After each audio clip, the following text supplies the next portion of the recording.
उनके पापा के पास चलो। मेरे पागल हो रही है रो रो के, और तुम्हें तो शादी दिखाई पड़ रही है। सकते हैं हमारी धर्म पत्नी। आज से हमारा शादी संपूर्ण हुआ और यहाँ पे मंगलसूत्र पहनेंगे, पास में आके दिखाइए ना तो लोगों को लगेगा कि नहीं ऐसे नहीं है। ये आगे शर्मिला कश्यप से ऐसा कौन सी गलती हुई थी कि राधा दीदी युवराज के बर्थडे में जब हम गए थे तो हमको वहां टेम्पो के पास से अपने खदेड़ दी थी, क्योंकि उनके हस्बैंड वहां पर बैठे थे। आइए इस वीडियो को जानते हैं गहराई से। आखिर में आज वो वीडियो को मतलब दिखाऊंगी मैं कि आखिर में सच्चाई क्या थी कि जो हमको खदेड़ी थी राधा दीदी। जब मुझे राधा दीदी ना वहां से खदेड़ दी ना, तो मैं मतलब उधर जब गई मैं बहुत रोई। मतलब अपने मन में बहुत ज़्यादा सोच सोच के रो रही थी कि मतलब मैंने ऐसा क्या कर दिया। दीदी के टेम्पो के पास ही खड़ी थी और जिस टेम्पो से आई थी, और मुझे इतना मतलब खदेड़ दी अचानक। मेरा मतलब मूड ऑफ हो गया। मैं रोने लगी, बहुत ज़्यादा रोने लगी और रो रही थी और अपने मन में ही रो रही थी और किसी को मतलब पता नहीं चलने दी कि मैं रो रही हूँ। मुझे राधा दीदी ने ऐसा कहा, क्योंकि मैं पहली बार गई थी तो मुझे बहुत ज़्यादा बुरा लगा था।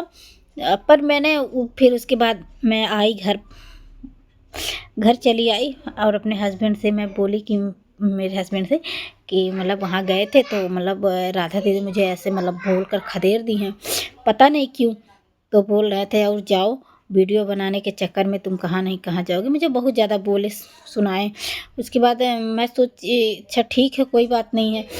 तो मैंने फिर एक बार गई, मतलब फिर गई थी मैं। लेकिन तो उसके बाद से राधा दीदी को सपोर्ट की थी, बोली थी कि तुम्हारा मतलब मैं मेरे चैनल का नाम भी अपने चैनल पर बोली थी। और तब उसके बाद मतलब प्रेम से बोली थी, उस दिन नहीं मुझे कुछ कहा। तो मैंने सोचा कि उस दिन मुझे इतना गुस्सा में बोल रही थी और अचानक आज कितना प्यार जता रही हैं, आखिर में क्यों। तो मैं अब समझ चुकी हूँ कि क्यों मुझे इतना डांट रही थी, क्यों मुझे खदेड़ रही थी, क्यों मुझे भगा रही थी। क्योंकि इसी वजह से कि मेरे पति मतलब पति का हमारा चरित्र नहीं ठीक है और किसी भी औरत को छेड़छाड़ न कर दे। और उसके बाद यहाँ पर पुलिस आए और कुछ भी हो, कुछ अभी बोल देंगे तो मतलब रिपोर्ट हो जाएगा, बहुत सारा सोची रही होंगी है ना, इसीलिए मुझे वहाँ से खदेड़ दी थी। आखिर शर्मिला कश्यप से ऐसा कौन सी गलती हुई थी कि राधा दीदी युवराज के बर्थडे में जब हम गए थे तो हमको वहां टेम्पो के पास से अपने खदेड़ दी थी, क्योंकि उनके हस्बैंड वहां पर बैठे थे। आइए इस वीडियो को जानते हैं गहराई से। आखिर में आज वो वीडियो को मतलब दिखाऊंगी मैं कि आखिर में सच्चाई क्या थी कि जो हमको खदेड़ी थी राधा दीदी। उसके बाद मेरी बेटी इतना रो रही थी तो मैं इसके मतलब वहाँ आके टेम्पो के पास ही मैं खड़ी रही और वहाँ अपने बेटी को खिला रही थी, भुलवा रही थी। और अचानक मेरे राधा दीदी आई और निशा दीदी आई, दोनों लोग आई और बोल रही हैं कि सब लोग वीडियो बनाने में लगी हैं और तुम यहाँ मेरे टेम्पो के पास क्या कर रही हो। तो मैंने सोचा कि मतलब राधा दीदी मुझे ऐसा क्यों बोल रही हैं। तो मुझे नहीं पता था कि मतलब आखिर में इतना तेज़ से मुझे बोली थी, इतना गुस्सा में बोली थी मुझसे कि हमको मतलब कुछ भी नहीं पता चला। लेकिन मुझे आज पता चला कि इतना घटिया इंसान है, इसीलिए तो राधा दीदी मुझे मतलब वहाँ से खदेड़ रही थी, डांट रही थी, भगा रही थी, बोल रही थी यहाँ से जाओ तुम, टेम्पो के पास मेरे क्यों हो। क्योंकि उनके हस्बैंड भी वहाँ आगे टेम्पो में बैठे थे। मैं नहीं जानती थी कि उनके हस्बैंड है, पहले मैं नहीं जानती थी कि उन्हीं के हस्बैंड है। मैंने सोचा कि ड्राइवर होंगे और टेम्पो चलाते हैं और राधा दीदी मतलब उनके साथ में एक टेम्पो लेकर इधर उधर जाती हैं, क्योंकि हम वीडियो में बहुत बार देखे थे। पर हमको इतना ध्यान नहीं था कि इनके पति हैं। और मैं पति समझती नहीं थी, क्योंकि मुझे पता नहीं था। मैं वीडियो बहुत मतलब उन्हें नहीं बनाती थी, पर देखती थी। पर हमको वीडियो में और हकीकत में जब हम देखे तो अलग अलग चेहरा दिख रहा था। यानी वीडियो में दूसरे मेरे दिख रहे थे, वैसे तो गए हैं हम जब तो दूसरे मेरे दिख रहे थे, इसीलिए हम कंफ्यूज हो गए। तो मतलब हमको नहीं पता था। और निशा दीदी के भी पति थे, तब दोनों लोग मतलब हमको बोल रही थी, डांट रही थी बहुत ज़्यादा कि यहाँ तुम क्या कर रही हो, यहाँ खड़ी होकर तमाशा कर रही हो, तुम वीडियो बनाने आई हो ना, जाओ वहाँ वीडियो बनाओ, यहाँ क्या कर रही हो खड़ी होकर।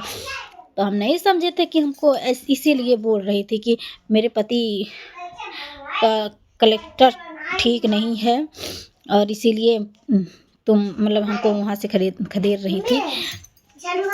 तो इसीलिए मैं वहाँ से फिर उसके बाद मैं वहाँ से जैसे ही राधा दीदी के रो रो के बुरा हाल है, क्योंकि रामवीर भैया शादी कर लिए हैं दूसरी, और राधा दीदी को तकलीफ होगी।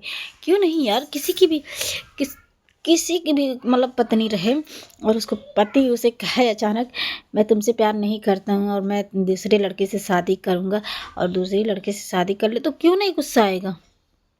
हम होते ना तो भगवान कसम तुमको जेल में ले जाके इतना चक्के पिसवाते ना कि तुम सोच भी नहीं सकते।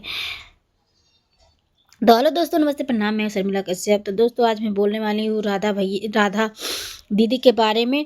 और वो बेचारी रो रो के वीडियो में उनका तबीयत खराब हो गया रो रो के रामवीर भैया के चक्कर में, क्योंकि उनके पति रामवीर भैया हैं जो उनको शादी कर ली हैं। बताइए, उनको ऐसा नहीं करना चाहिए, जो उनको नहीं करना चाहिए तो वही वो कर ली हैं।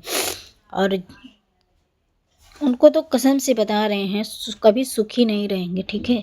राधा इतनी अच्छी है ना, इतनी अच्छी है, मैं खुद देखी हूँ, मुझे मेरे हर एक वीडियो में बोली भी हैं, मैं वीडियो भी बनाई हूँ, गई भी हूँ, और बहुत अच्छे से प्रेम से बोलती थी, रहती थी। सही में जब हम राधा दीदी से बोले थे उस दिन जब गए थे पहले हम मिलने, तो हमने बोला कि मतलब हम यहाँ आए हैं और हमको किसी से पहचान नहीं थी। जब हम पहली बार गए थे तो राधा दीदी के टेम्पू के पास मैं खड़ी थी और मेरी बेटी रो रही थी, बहुत ज़्यादा रो रही थी। तो मैं राधा दीदी के पास बगल में, उनके टेम्पू के बगल में बैठकर उसको मैं भुलवा रही थी, क्योंकि सब लोग वीडियो बना रहे थे। हमारी बेटी बहुत ज़्यादा चिल्ला रही थी, इसलिए मैं वहाँ से चली आई थी और हिराज के बर्थडे में। और मैं सोची कि इधर रहूँगी ताकि सब लोगों को मतलब वीडियो बनाने आए हैं सब लोग, इतना मेहनत से बना रहे हैं। और उसके बाद